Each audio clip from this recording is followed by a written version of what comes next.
les télé antillaises, ils suivent tout le temps. Vous me suivez à la télé? Oui. À la maison, à quelle heure? Avant que...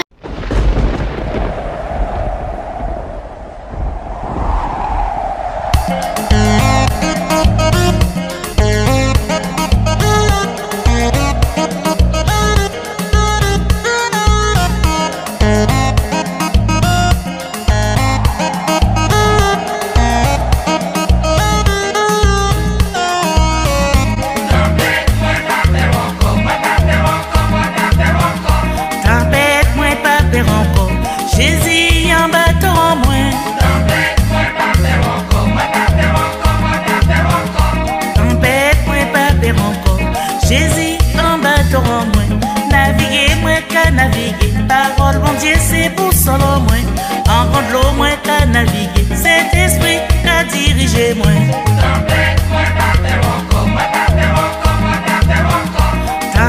moi pas peur encore, Jésus en bateau en moi. Tempête moi pas peur encore, Jésus en bateau en moi. C'est les âmes qu'à les chercher, naufragés qui à la dérive, à comprendre quelques freins des moins. Jésus en bateau en moins.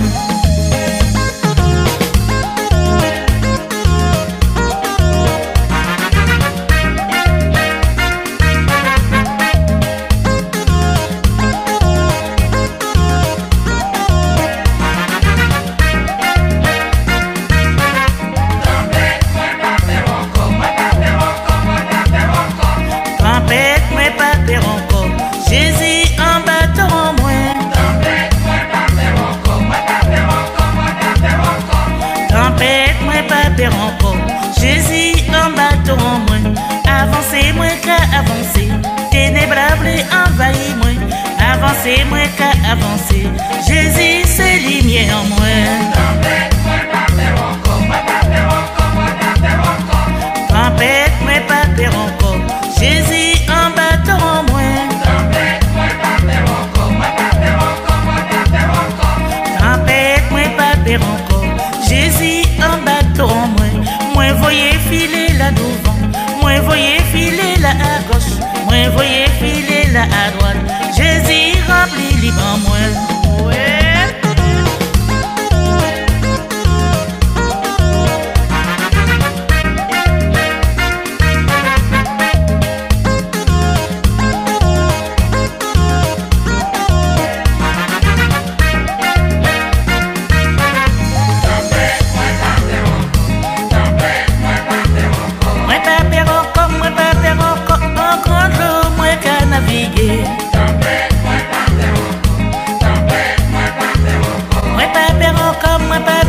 Saint-Esprit qu'a dirigé moi.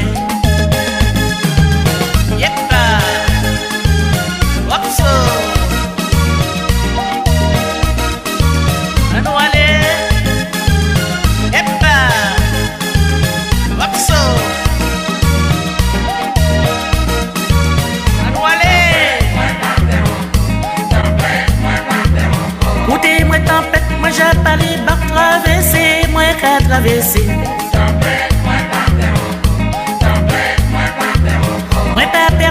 Moi pas peur encore, Saint-Esprit qu'accompagnez-moi.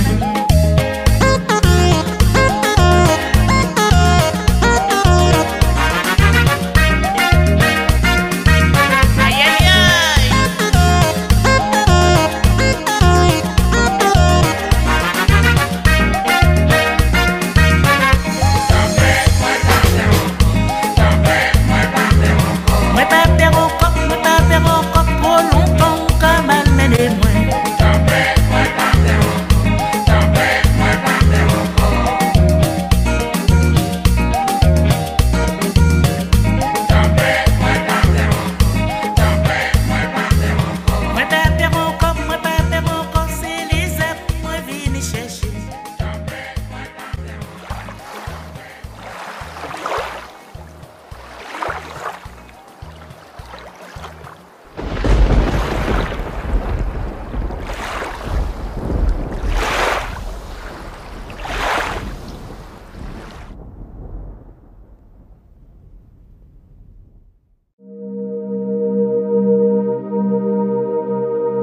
le Seigneur est avec moi, non parce que je sens sa présence, non parce que je sens la chair de poule, ou non parce que je vois les manifestations. Le Seigneur est avec moi parce qu'il a promis de ne jamais m'abandonner et de ne jamais me délaisser. Dès que je confesse mon péché, je crois que le Seigneur est avec moi parce qu'il tient sa parole. Il a dit, si je confesse mon péché, il est fidèle et juste pour me le pardonner. On n'a pas besoin de dépendre de ce que nous sentons. Lorsque vous ne croyez plus à la présence de Dieu, lorsque vous pensez, vous vous imaginez que le Seigneur n'est plus avec vous, la présence du Saint-Esprit ne sera plus manifeste dans votre vie. Vous allez vous priver de la manifestation de la puissance de Dieu parce que votre foi ne croit plus à sa présence. Or, il te sera fait selon ta foi. Sachez que le Saint-Esprit est avec toi. Ne croyez pas aux mensonges du diable.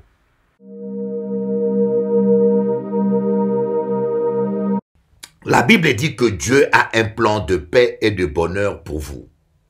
Il y a des gens qui ne vivent pas leur destinée, qui ne vivent pas la vie que Dieu a prédestinée pour eux, mais qui vivent une vie frustrée. Le diable ou les sorciers ou les démons ont bloqué votre mariage, ont bloqué vos finances, ont bloqué votre travail. Vous n'arrivez pas à avancer, vous n'arrivez pas à trouver la paix. Vous avez besoin d'être délivré. Vous avez besoin que le Seigneur mette sa main dans ta vie. Toi qui me suis là, si tu n'as pas la paix et le bonheur dans ta vie, sache que tu ne vis pas la vie que Dieu a prédestinée pour toi. Tu as besoin de revenir au pied du Seigneur afin que le Seigneur puisse te délivrer et débloquer ta vie. Car Dieu a un plan de bonheur et de paix pour toi. Sois béni.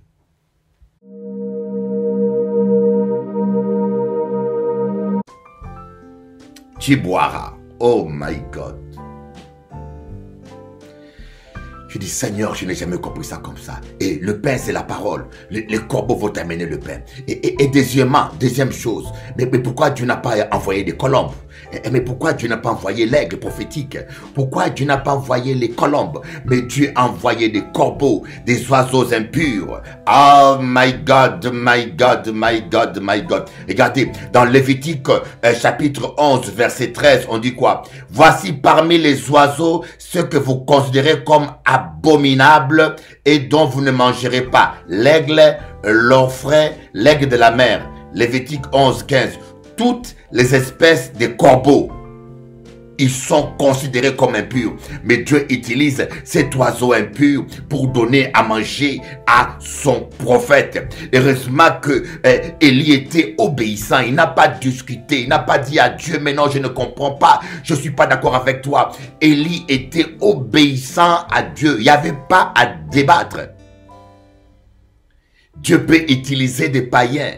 Dieu peut utiliser des choses impures pour vous bénir, pour vous guider. Dieu peut utiliser même un païen. Je connais une église qui a reçu un don de 1 million de dollars pour construire une école qui venait d'un hindou inconverti.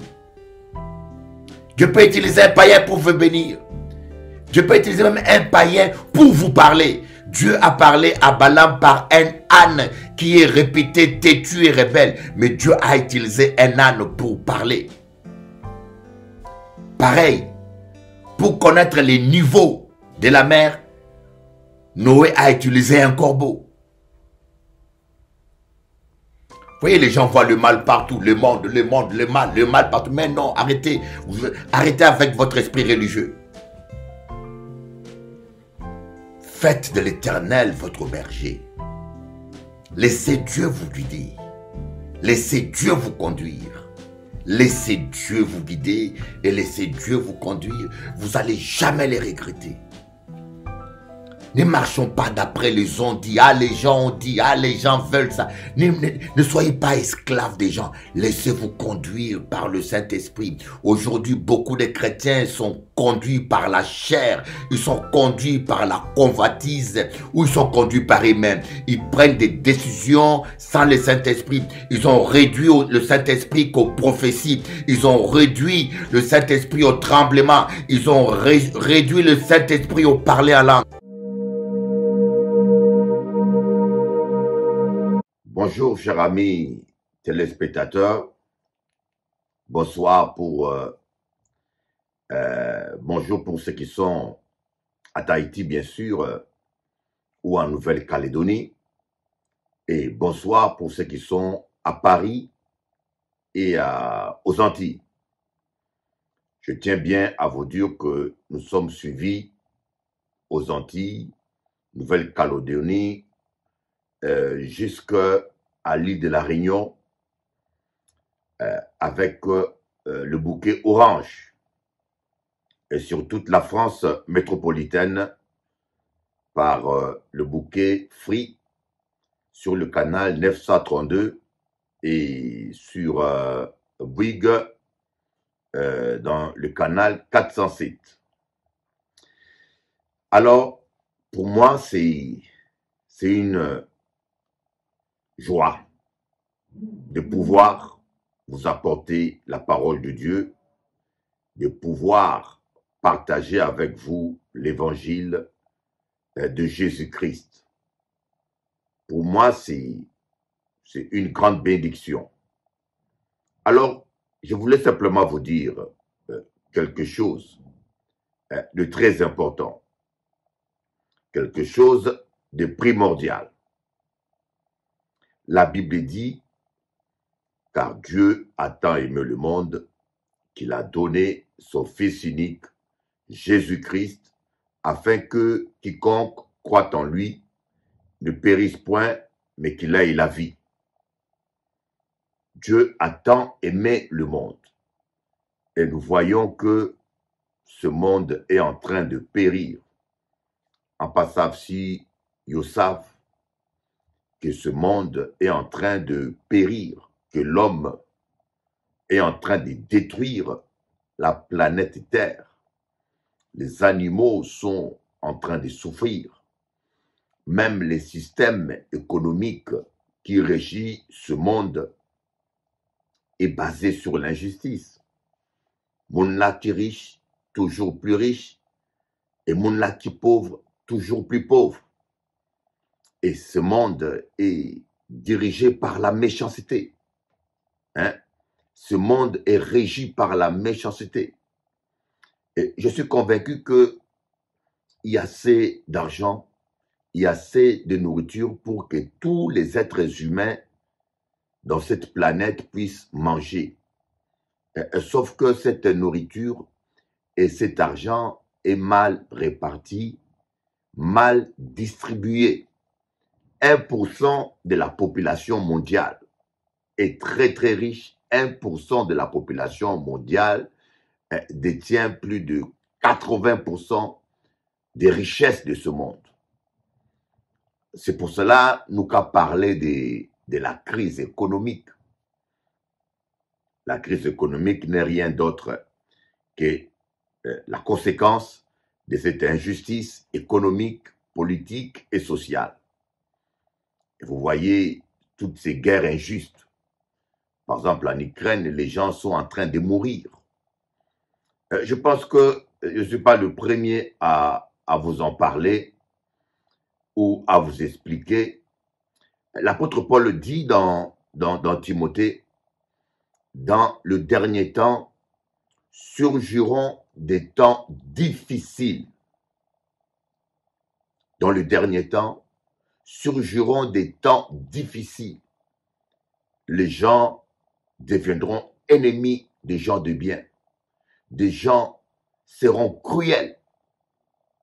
Le cas dit que les gens seront cruels, en savent que ils savent de Kibita Akadi. Aujourd'hui, à Paris, dans le métro, vous mettez un chien malade, un chien en train d'agonir. Croyez-moi, certaines personnes vont s'arrêter pour soigner le chien. Mais vous mettez un être humain. Moi, j'ai vu des êtres humains, des clochards par terre en train d'agonir. Personne ne s'arrête. Et parfois, les femmes sont agressées. Les enfants sont agressés. Mais personne n'intervient. C'est ce que j'appelle la cruauté. La cruauté, c'est l'état d'esprit où la souffrance de l'autre, le désespoir de l'autre ne te fait rien du tout. Et c'est dans cette société que nous vivons où les gens sont devenus cruels et sans pitié. C'est ce que l'apôtre Paul a dit. Dans le dernier temps surgiront des temps difficiles. Apediu en savent de kibité à kapalé. Des temps difficiles. Des temps difficiles aujourd'hui même dans le travail. En connaître une situation d'une femme seule, surtout les femmes souffrent. Une femme a dit, Bishop Eli, être femme seule et être belle dans le monde d'aujourd'hui, c'est difficile. Être femme seule et être belle. Même pas femme seule. Être même belle aujourd'hui, même quand vous êtes marié, le harcèlement sexuel, c'est tellement pratiqué aujourd'hui. Le harcèlement sexuel, c'est quelque chose qui est difficile à prouver. Et beaucoup de femmes ne portent même pas plainte parce que elles savent qu'elles n'ont pas de preuves. Il y a des regards, il y a des attitudes, il y a des comportements qui sont vicieux dans lesquels se cache l'harcèlement sexuel, mais la victime ne peut pas objectivement prouver qu'il y a un harcèlement sexuel. Et dans les cas où la victime ne collabore pas, il y a des conséquences. Parfois, on rétrograde une employeur. Parfois, on donne à une employeur des tâches difficiles. Parfois, on rend la vie difficile à une employeur. Mais c'est difficile de prouver que ce genre d'attitude est relié à un refus de céder à des propositions sexuelles, par exemple. Votre collègue qui est votre chef peut faire une plaisanterie avec vous, peut vous inviter, par exemple, hors du travail ou bien pendant les heures de pause, d'aller manger avec lui au restaurant. Le fait que vous refusez d'accepter cette proposition, il peut avoir une attitude méchante et dure à votre égard. Soit vous confiez des tâches pénibles au travail, soit vous rétrogradez dans un poste, vous confiez un poste plus difficile en représailles. La victime aura du mal à prouver que ce poste, cette attitude que je vis, cette tâche qu'on me donne qui est pénible, c'est dû au fait que je refusais d'aller au restaurant avec mon chef de service. C'est des choses qui sont difficiles à prouver. Mais je ne vous dis pas le nombre de femmes qui en sont victimes à la poste, dans l'armée, à la police, dans l'administration. Certains arrivent à prouver, certains arrivent, mais très peu arrivent à obtenir justice parce que c'est de faits qui sont difficilement, juridiquement, on a du mal à prouver, à les établir. Donc, on vit dans un monde qui est de plus en plus méchant. Ça comptait, par exemple, tous ces pauvres jeunes, russes comme ukrainiens, qui sont en train de mourir dans le champ de bataille pour rien. Quand on parle de 100 000 morts, de 30 000 morts, vous ne pouvez pas vous imaginer qu'est-ce que cela, des gens qui n'ont rien fait, qui meurent sous des bombes, simplement parce que deux personnes en tête de deux pays ont décidé de se faire la guerre. Voilà. Pour des raisons, des fois, futiles. On n'a pas qu'à parler de politique, hein, parce que si je vais vous parler de la politique aujourd'hui, là, de la situation de l'Ukraine, je vous dis franchement, moi, j'aurais été le président Zelensky, j'aurais pu éviter cette guerre depuis longtemps. L'Ukraine aurait pu éviter cette guerre depuis longtemps. Voyez, ils auraient été justes envers la population russophone des Donbass et des autres régions que la Russie a annexées. Ils auraient été corrects et justes. Je pense que ce drame qui est une souffrance pour les Russes comme pour les Ukrainiens aurait été évité, il n'y aurait pas eu autant de morts et autant de gaspillage d'argent et d'armes. Donc, on vit dans un monde difficile. Actuellement, nous sommes en train de vivre la montée des prix de l'essence. Les médicaments montent et même les billets d'avion sont devenus de plus en plus chers. En disant ça, je dois rentrer aux Antilles, je suis en train de gratter ma barbe pour me dire comment je vais trouver l'argent parce que le billet que je payais à 400 €, à 500 €, maintenant il est à 1000 €. Ça a doublé presque. En disant, il y a le monde qui a profité de la situation de l'Ukraine pour augmenter le prix. Vous voyez, les gens profitent sous prétexte de la guerre en Ukraine. Tout le monde profite pour essayer. Vous voyez, le malheur des uns font le bonheur des autres. Voilà dans quel monde nous vivons.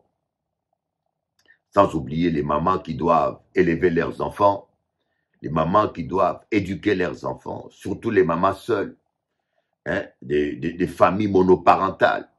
Elle est toute seule, voyez. Au travail, il y a l'harcèlement et à la maison, il y a ses bébés, ses enfants à nourrir. Donc on vit dans un monde qui est de plus en plus dur.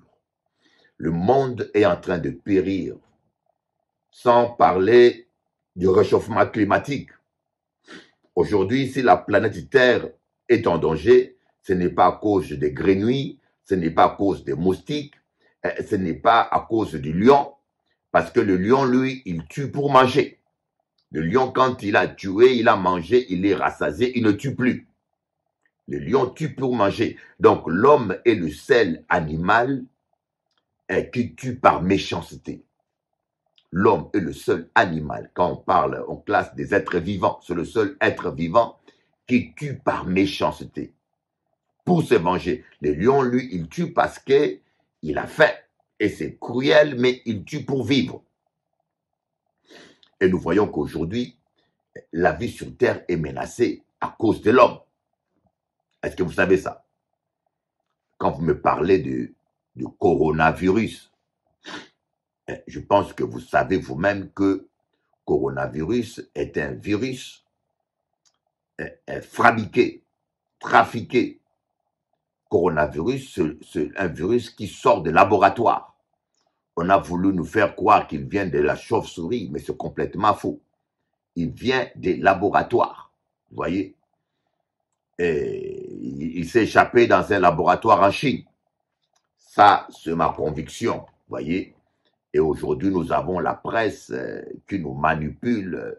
Aujourd'hui, tout le monde est conscient que la liberté dont on nous parle dans les médias, ça n'existait pas. La liberté de la presse, ça n'existait pas. Vous voyez, et même à l'Occident, vous voyez, vous n'avez pas le droit de dire, même la liberté de la presse est contrôlée par le pouvoir politique, vous voyez.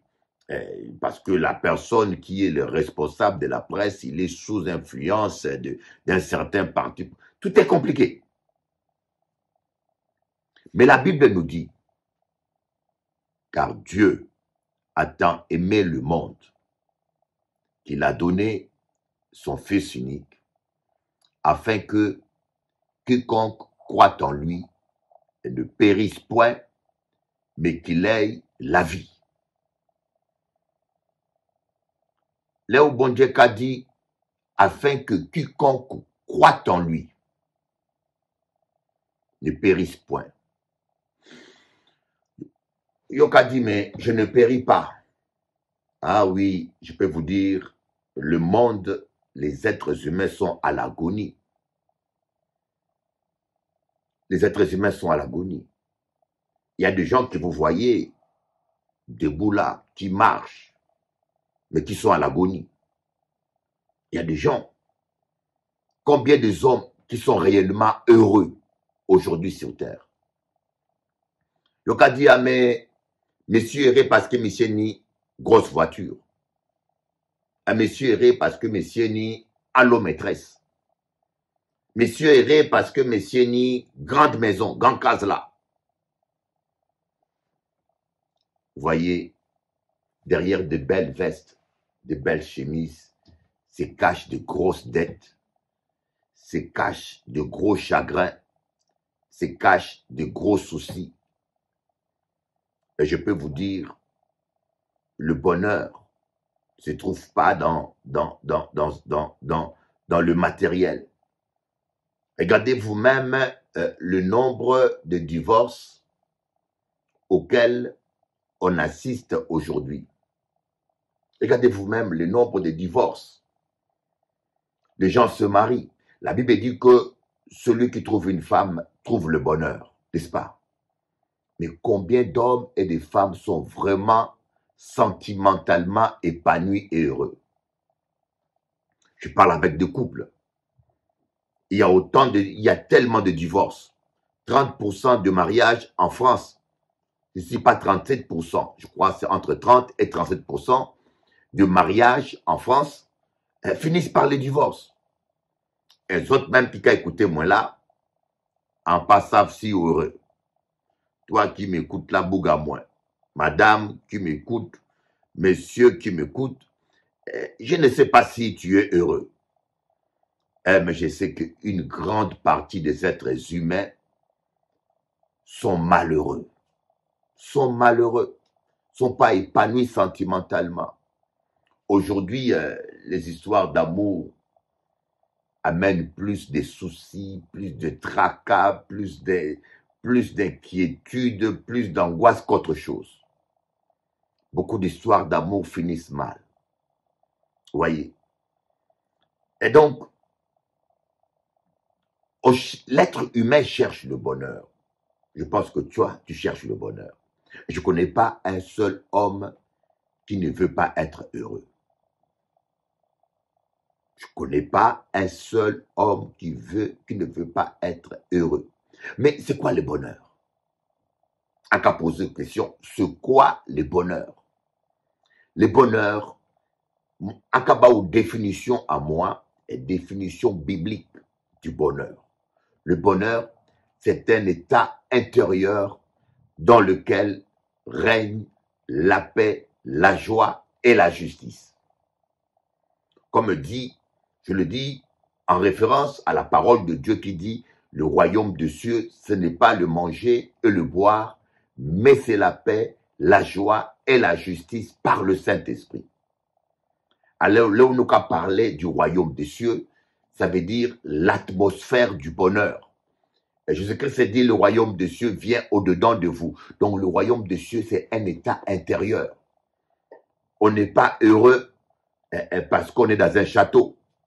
On n'est pas heureux parce qu'on est dans un endroit bien.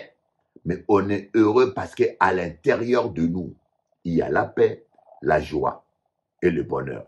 Et c'est comme ça qu'il y a un proverbe turc qui dit « Lorsque vous mettez un clown dans un château, le château devient un cirque. »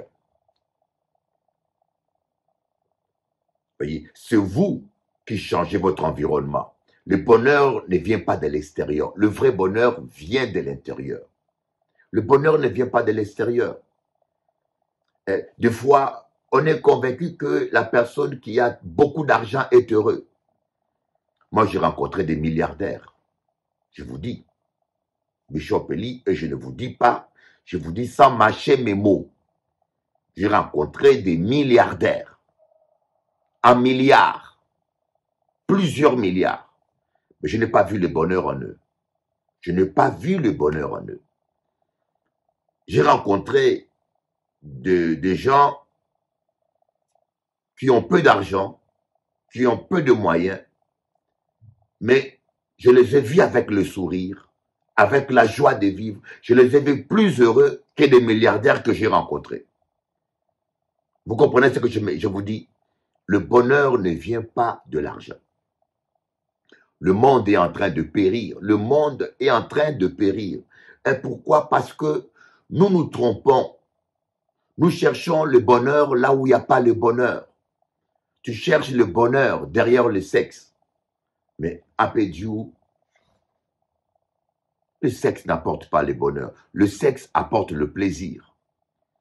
Mais le sexe ne peut pas étancher ta soif.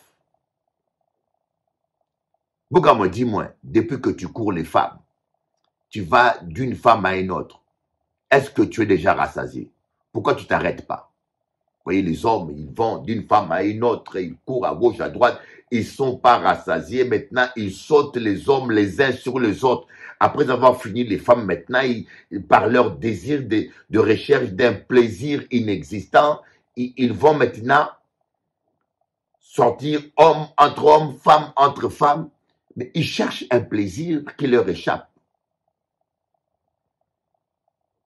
Le bonheur n'est pas dans le sexe. En Pédjou, le bonheur n'est pas dans le sexe. Le bonheur n'est pas dans l'argent non plus. Le bonheur, il est auprès de Jésus. Voilà pourquoi la Bible dit, Dieu a tant aimé le monde, que tu sois indien, que tu sois béké, que tu sois noir, que tu sois arabe, quelle que soit ta race, Dieu a tant aimé le monde qu'il a donné son Fils unique, Jésus-Christ, afin que quiconque croit en lui ne périsse point, mais qu'il ait la vie et la vie en abondance. La vie en abondance, qu'est-ce que signifie? C'est Jean 3,16. Qu'est-ce que signifie la vie en abondance? La vie en abondance, c'est une vie qui abonde en paix, dont la paix est abondante. La paix soit à l'intérieur de toi en abondance. La joie doit être à l'intérieur de toi en abondance. Vivre, avoir la joie de vivre. Avoir la joie de vivre. Et puis la justice spirituelle, la justice de Dieu qui te pardonne tes péchés, qui te lave et qui te nettoie par le sang de Jésus. La justice de Dieu acquise par le sang de Jésus te protège des démons, des accusations du diable et des flèches, des traits enflammés de l'ennemi. Parce que l'ennemi vient, le démon vient attaquer les gens seulement quand ils ont droit, quand ils ont accès, quand les gens leur donnent accès. Et les accès que nous donnons aux démons dans nos vies, on appelle ça les péchés. C'est par des péchés que nous donnons accès aux démons dans nos vies. Mais lorsque vous confessez vos péchés, le sang de Jésus-Christ vous nettoie de tous les péchés. Vous voyez, vous n'avez rien à faire, vous n'avez rien à payer. Et c'est là gratuitement. Il suffit seulement de croire à l'œuvre de la croix. Le sang de Jésus-Christ vient nous purifier de tout péché. Et les puissances occultes de sorcellerie n'auront plus droit de vous toucher. Et vous savez, lorsque vous êtes nettoyé par le sang de Jésus, lorsque vous êtes couvert par le sang de Jésus, vous devenez invisible au radar occulte. Le sataniste, le sorcier, l'occultiste ne sait plus où vous repérer. La Bible dit que votre vie est cachée en Christ, dans le lieu céleste. Voilà pourquoi, en cas d'Isote, aujourd'hui là, Avlebaou, bonne nouvelle. Tu as besoin de Jésus. Jésus-Christ dit que celui qui a soif vienne prendre l'eau de vie. Celui qui boit l'alcool, il peut boire bouteille sur bouteille, mais il aura toujours soif. N'est-ce pas? Il aura toujours soif. Celui qui boit le vin, il peut boire le vin autant qu'il veut, mais il aura toujours soif. Mais, à Pédisote, lorsque tu acceptes Jésus, tu vas expérimenter une paix surnaturelle. À Pédiou, une paix surnaturelle. Vous allez vous rendre compte que votre existence va changer. La paix que vous recherchez, le sens que vous cherchez à donner à votre vie, vous allez le retrouver. Vous allez retrouver la paix. Vous allez retrouver la joie. Vous allez retrouver la victoire grâce à Jésus. Il va vous donner une paix. Et cette paix, Jésus-Christ s'est dit dans sa parole, je vous donne ma paix. Je ne vous la donne pas comme le monde la donne. Voyez. La paix du monde est une paix circonstancielle. La paix du monde est une paix, on y paix, là où on y l'argent, on y a un semblant de paix. Là où on y, madame, où tout cas marchait bien, on y, c'est que nous appelons semblant de paix. Mais la vraie paix, qui est en permanence, que le monde ne peut pas ôter, même quand tu es en pleine tempête, la paix va rester avec toi. C'est une paix qui vient par la présence du Saint-Esprit. Lorsque tu acceptes Jésus-Christ comme ton Seigneur et ton Sauveur, et que tu prends la décision de marcher avec Jésus, Yoka dit, mais c'est quoi marcher avec Jésus? Marcher avec Jésus, c'est marcher en respectant la parole de Dieu. Mais en pas dit parole de Dieu, c'est toutes les lois de l'Ancien Testament comme les adventistes le disent. Ou en respectant les sabbats, non. Respecter la parole de Dieu, c'est rien d'autre que marcher dans l'amour. Respecter la parole de Dieu, c'est rien d'autre que marcher dans l'amour. D'ailleurs, Jésus-Christ a dit, toute la loi et les prophètes sont résumés en 2 commandements. Tu aimeras le Seigneur, ton Dieu, de tout ton cœur, de toute ta force, de toute ton âme, et puis tu aimeras ton prochain comme toi-même. Donc, autrement dit, il y a un seul mot qui peut résumer toute la Bible, c'est amour. Dieu est amour. Celui qui aime est né de Dieu. Donc, les hommes religieux, ils vont rajouter plein de choses. Vous savez, c'est pour cela moi je suis contre la religion. Les hommes religieux vont vous dire, il ne faut pas faire ceci, il faut pratiquer les sabbats, il ne faut pas manger ceci, il ne faut pas manger le cochon, il ne faut pas manger ceci, il faut faire cela, il faut mettre un foulard, ils vous donnent plein de choses. Mais leur comportement, il n'y a pas d'amour, il n'y a pas de miséricorde. Ils sont prêts à lapider une femme, ils sont prêts à tuer quelqu'un, ils sont prêts à mettre des bombes pour tuer des innocents. C'est pas Dieu ça, c'est pas l'amour. Tuer des innocents, est-ce qu'il y a l'amour là-dedans?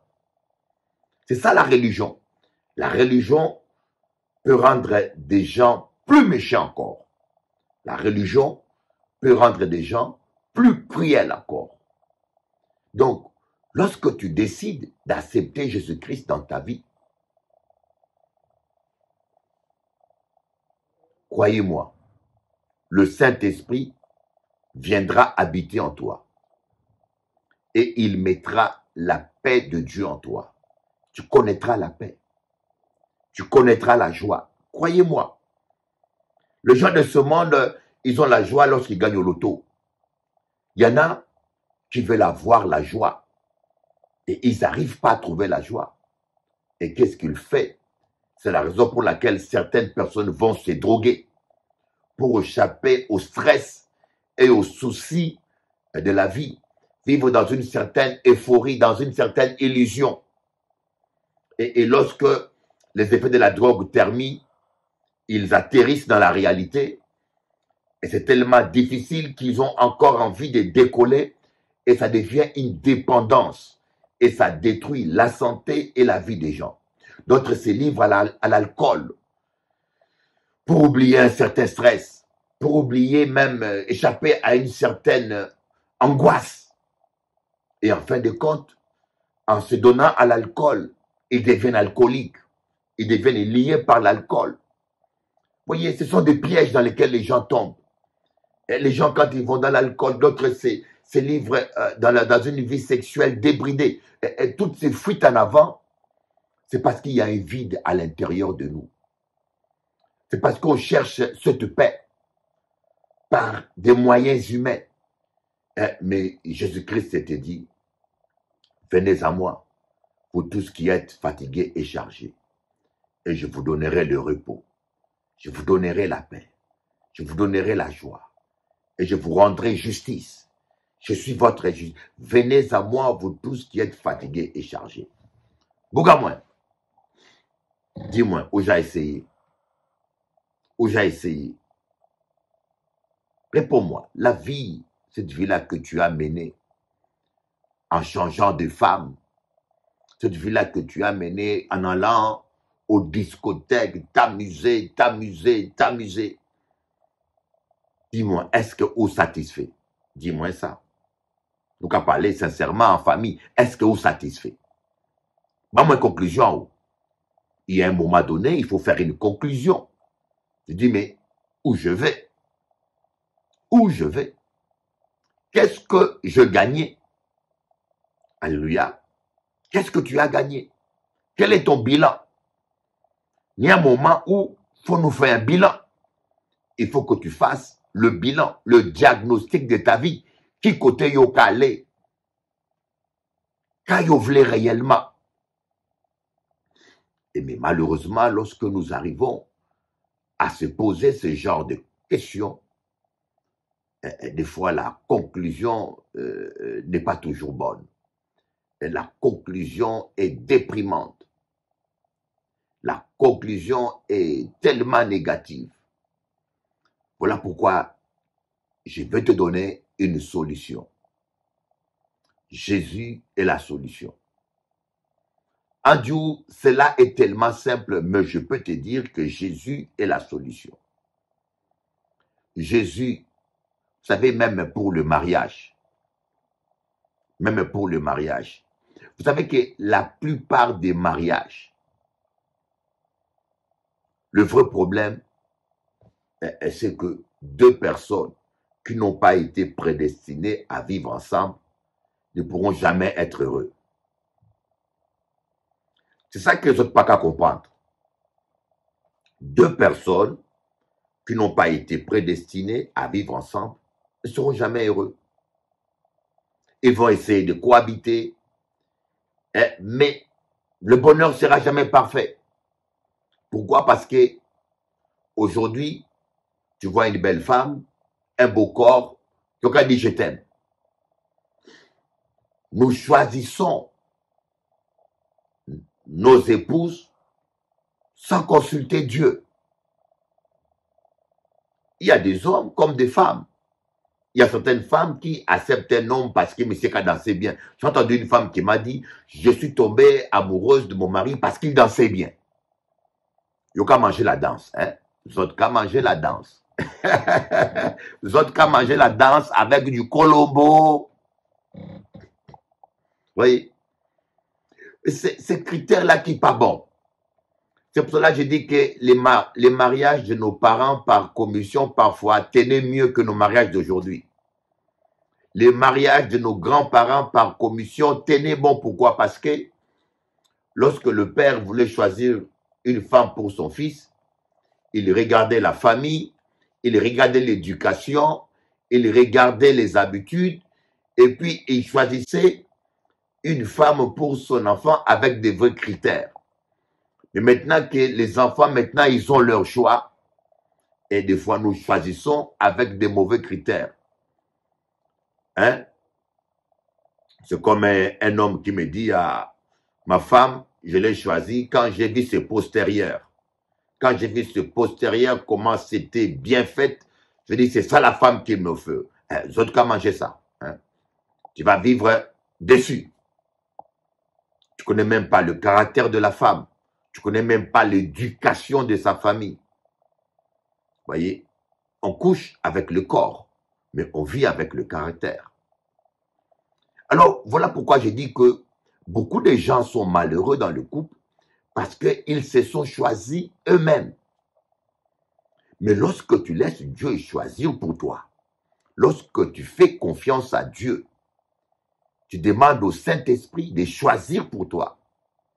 Après des autres, il a choisi la personne qui a été prédestinée à vivre avec toi. Ça veut dire que cette femme-là, depuis son ventre, depuis le ventre de sa maman, Dieu l'avait choisie pour toi, Dieu l'avait façonnée pour toi, et quand elle est née, quand elle a grandi, Dieu a commencé depuis sa naissance à la préparer caractériellement, émotivement, intellectuellement, physiquement, à te correspondre. Voilà pourquoi la Bible a dit, celui qui trouve une femme trouve le bonheur. Alors lorsque Jésus dit, venez à moi vous tous qui êtes fatigués et chargés. Tu es fatigué avec ce vagabondage sentimental. Tu es fatigué avec tous ces divorces que tu as accumulés. Tu es fatigué de mener ta vie à ta guise. Viens à Jésus. Laisse Jésus te donner le repos. Laisse Jésus choisir pour toi. Oui, Dieu peut choisir pour toi. Dieu a choisi une femme pour Isaac. Abraham voulait marier son fils. Il était devenu aveugle.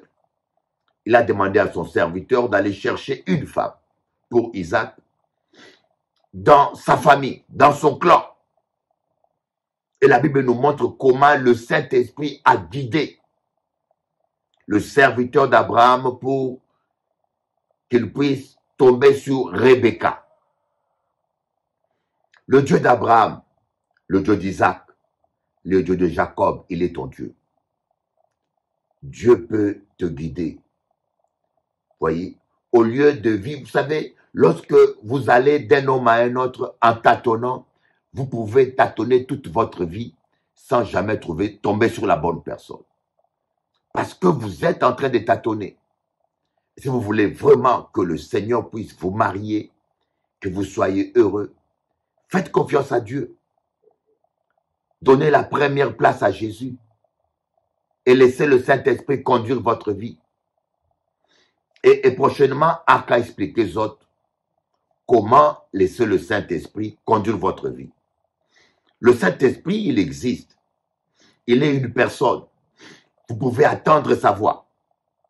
Prochainement, je vais vous expliquer comment un être humain peut être conduit par le Saint-Esprit. Comment le Saint-Esprit peut te guider à trouver la femme qu'il te faut, le travail qu'il te faut. Comment le Saint-Esprit peut t'aider à faire le bon choix dans ta vie de chaque jour. Laisse le Saint-Esprit te conduire. Dieu a tant aimé le monde qu'il a donné son Fils unique afin que quiconque croit en lui ne périsse point dans le divorce, dans la dépression, dans la maladie, dans l'insomnie, afin que quiconque croit en lui ne périsse point, mais qu'il ait la vie, et la vie en abondance. Qu'il ait la vie.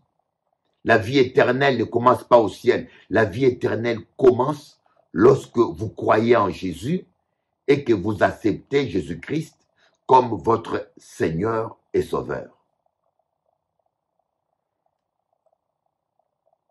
Néanmoins, qui aller chercher marabout, qui a mangé l'argent, vous allez chez les marabouts.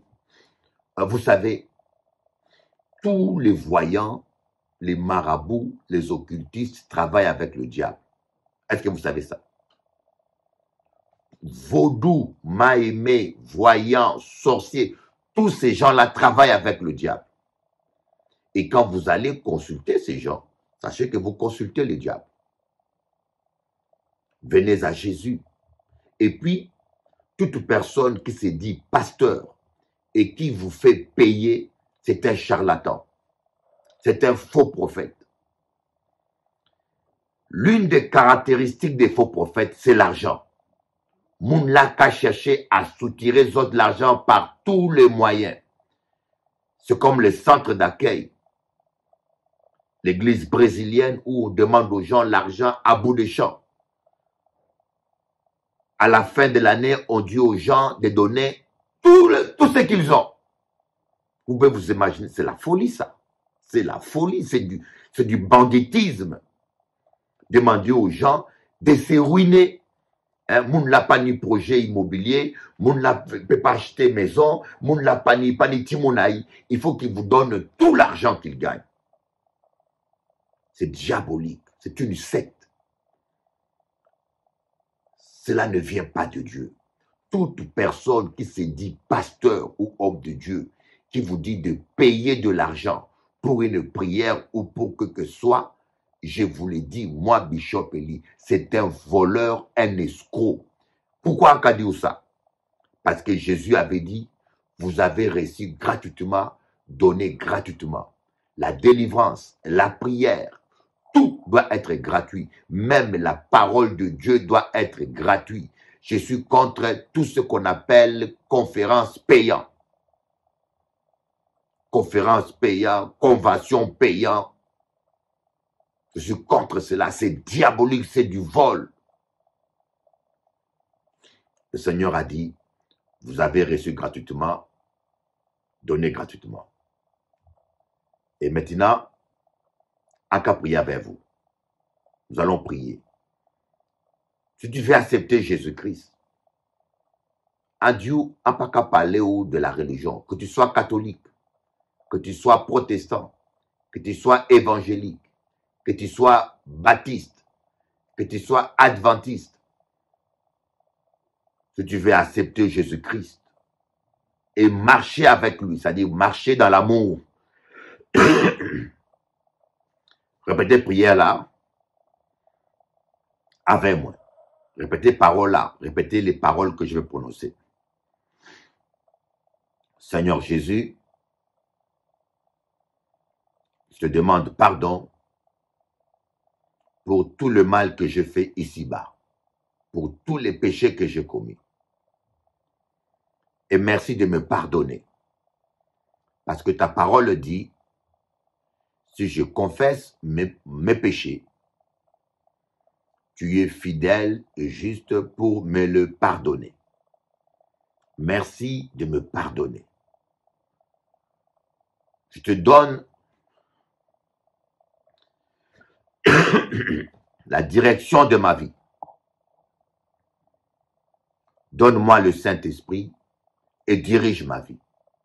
Je prends l'engagement de marcher dans l'amour. Je prends l'engagement d'obéir au Saint-Esprit. Sois le Seigneur de ma vie. Amen. Si vous avez fait cette prière sincèrement de tout votre cœur, maintenant vous êtes un enfant de Dieu. Vous êtes sauvé. Oui. Vous êtes un enfant de Dieu, vous êtes sauvé, je peux vous le dire. Et votre nom est inscrit dans le livre de vie. Yoka dit, seulement ça. Oui, oui, seulement ça. C'est tellement simple. Les choses de Dieu sont simples. Et c'est nous les hommes qui aiment compliquer les choses de Dieu. Les choses de Dieu sont tellement simples. Pour être sauvé, il suffit seulement de croire et de confesser le nom de Jésus.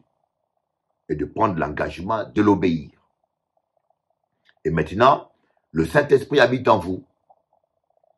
Oui, le Saint-Esprit habite dans votre esprit. Je vais prier pour vous maintenant. Ferme tes yeux et lève ta main vers la télé. Tendre Père, je viens te prier pour tous ces gens qui ont cru à ta parole, quel que soit leur âge, leur couleur.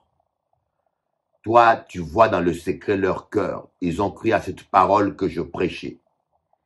Maintenant, je te demande au nom de Jésus-Christ, ton Fils, de leur donner le Saint-Esprit. Que le Saint-Esprit les touche maintenant. Au nom de Jésus. Qu'ils soient remplis du Saint-Esprit et conduits par le Saint-Esprit.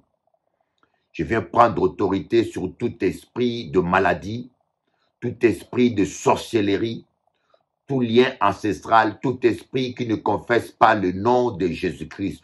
Je prends autorité sur toi et je t'élis. Je déclare la victoire de la croix dans ta vie, dans ton foyer.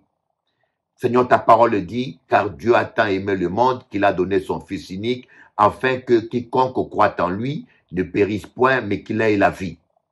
Mon frère, ma sœur, crois en toi, Seigneur. Je te prie pour qu'il ne périsse point, mais pour qu'ils aient la vie. Merci Seigneur pour ta fidélité. Merci Seigneur pour ta bonté. Au nom de Jésus-Christ, Amen.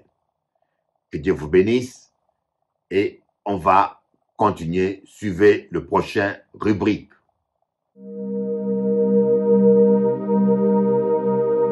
Un enfant a demandé à son père comment Dieu est grand.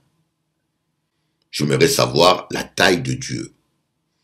Et son père, il a dit à son enfant, regarde cet oiseau-là, cet avion, est-ce qu'il est grand? L'enfant dit, ah, c'est trop petit, c'est aussi petit que mes doigts, c'est très petit. Le papa a répondu à l'enfant, mais il y a plus de 200 personnes à 400 personnes dedans. Et 3 jours après, le père prend l'enfant, l'amène à l'aéroport. Il s'approche d'un avion, il dit à l'enfant, combien est grand cet avion? L'enfant va dire, wow, c'est très très grand papa. Le père a dit à son enfant, c'est pareil pour Dieu. Plus tu es loin de Dieu, plus il va paraître petit. Et plus tu te rapproches de Dieu, plus il sera grand pour toi. Plus tu vas vivre sa grandeur, plus tu vas vivre sa présence.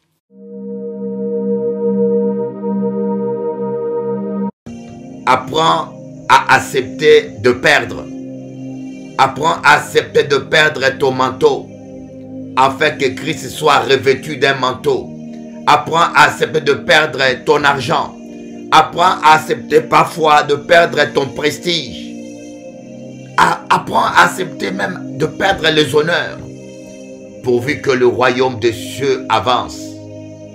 Tout ce que tu perds avec joie est une sémence que tu sèmes, que tu vas récolter au centuple ici-bas et dans le royaume à venir. Ne travaillons pas pour notre empire personnel ou pour nous-mêmes, mais travaillons pour le royaume des cieux et pour la gloire de Dieu. Recherchons d'abord l'intérêt de Christ. C'est ce qui ne va pas dans ces temps derniers où les gens utilisent l'évangile pour leur intérêt personnel.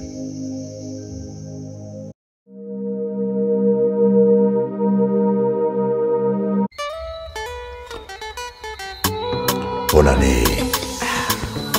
Que Dieu réalise tous tes rêves et qu'il te donne ce que ton cœur désire. Jésus-Christ t'aime.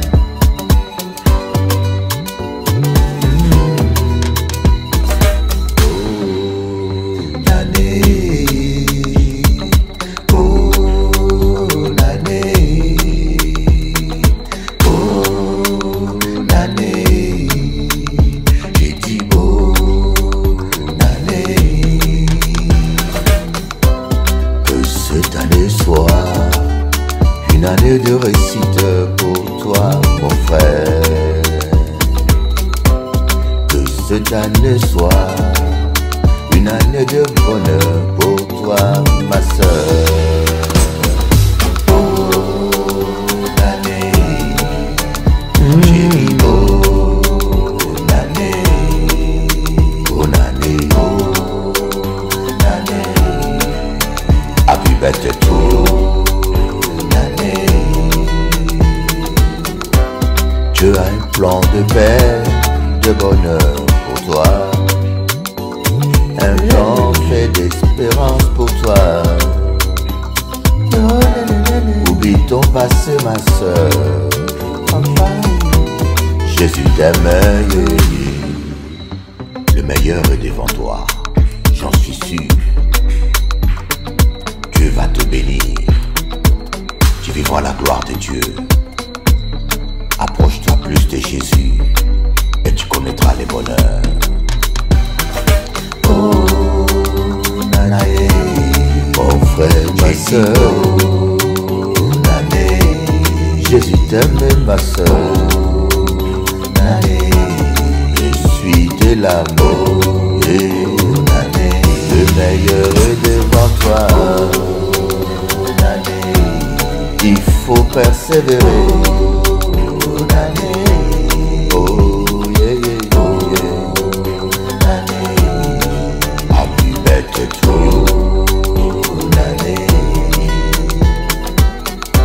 Oublie ton passé, mon ami.